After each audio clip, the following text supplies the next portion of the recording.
Naglalaba lamang ng gilitan at pagsasaksakin ng kanyang kumpare ang isang lalaki sa Parañaque.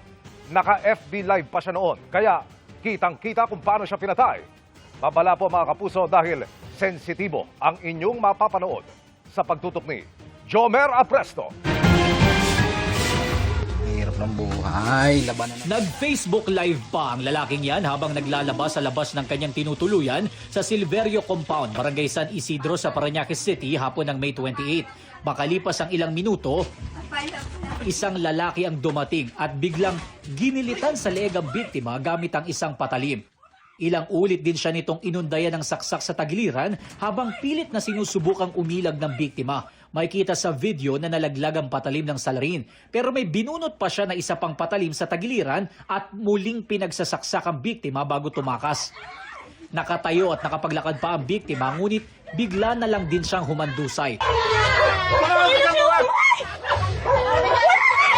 Ayon sa pinsan ng biktima, nakausap pa niya ito at nakapagpadala pa ng pera sa kanila ilang oras lang bago mangyari ang krimen.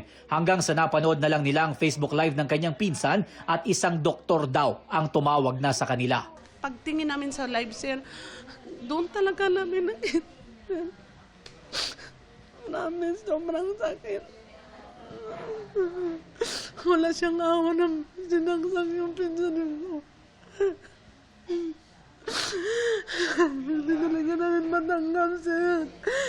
Dok, buhayin mo, Dok, hanggang mamuhay siya. Yan lang po yung ano ko, pero hindi ko alam, sabi niya, kung pupunta kayo, hindi na niyo madatnan na buhay.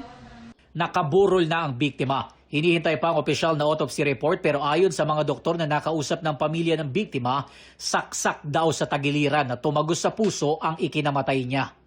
Sa ikinasang hot pursuit operation, natunto ng Parañaque Police ang 34 anyos na sospek sa Barangay Singkama sa Makati City kahapon ng hapon. Ayon sa pulisya, lumabas sa kanilang investigasyon na magkumpare ang sospek at ang biktima at dati nang may alitan ang dalawa. Bago mag-New Year ng 2024, nagkapang-abot na ito. Magkapit-bahay ito eh.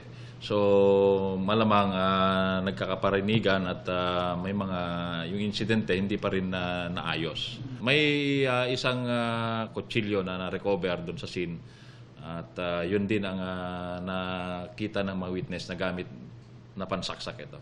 Inaalam pa ng pulisya kung dati na bang may kaso ang sospek at kung gumagamit ba siya ng iligal na droga. Hindi pa nagbibigay ng opisyal na pahayag ang sospek pero ayon sa kaanak niya, blanco rin sila kung ano ang dahilan ng krimen. Humihingi sila ng patawad sa pamilyang naulila ng biktima at sinabing handa silang makipagtulungan. Handa naman po kaming magbigay kung ano pong makakayanan namin.